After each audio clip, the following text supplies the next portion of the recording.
book is called Mount Analog. And the book concerns a group of Europeans who were mountain climbers, and they calculated by mathematical techniques the fact that somewhere in the world there was a mountain higher than anybody had ever known. And the reason nobody ever found this mountain was because it was located on an island, and it had its own magnetic field around it, such that a ship going towards it would go right around it thinking it was going in a straight line. So nobody ever found this place.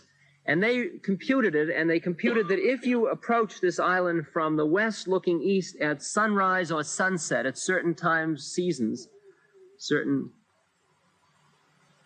astronomical configurations, you might be able to see a channel through to this island whereupon would be this mountain, which they call Mount Analog. And they outfitted a ship, and they went there, and indeed they found the mountain. And they got to the base of the mountain, and they found some strange and unusual people, and they outfitted a climbing party, and they went up, and they found all their methods of climbing. None of them would work, their methods of taking food and so on. They had to adjust new things at each new level,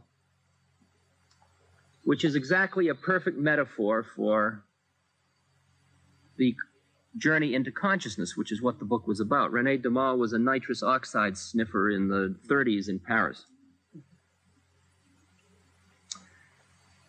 And the last quote in the René Daumal book was Captain Logos, who was the head of the expedition, who said, Captain Sogol, it's Logos backwards, Captain Sogol, who said, by our calculations,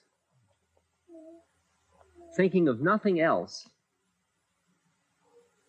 by our desires, abandoning all bodily comforts, by our efforts,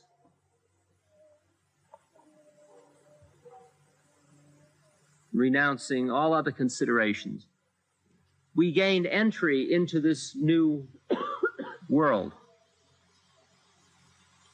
So it seemed to us. But if we were able to approach Mount Analog, it was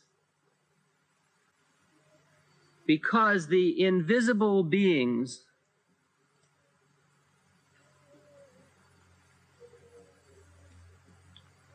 who guard the entrance opened them for us.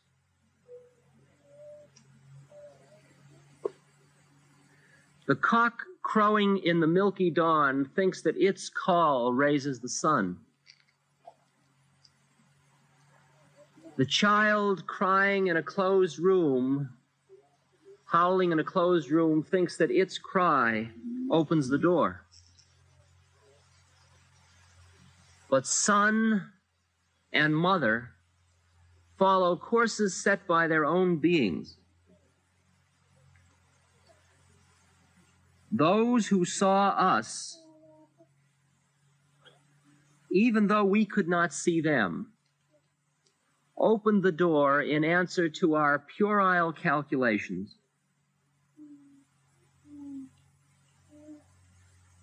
Our unsteady desires and our awkward efforts with a generous welcome.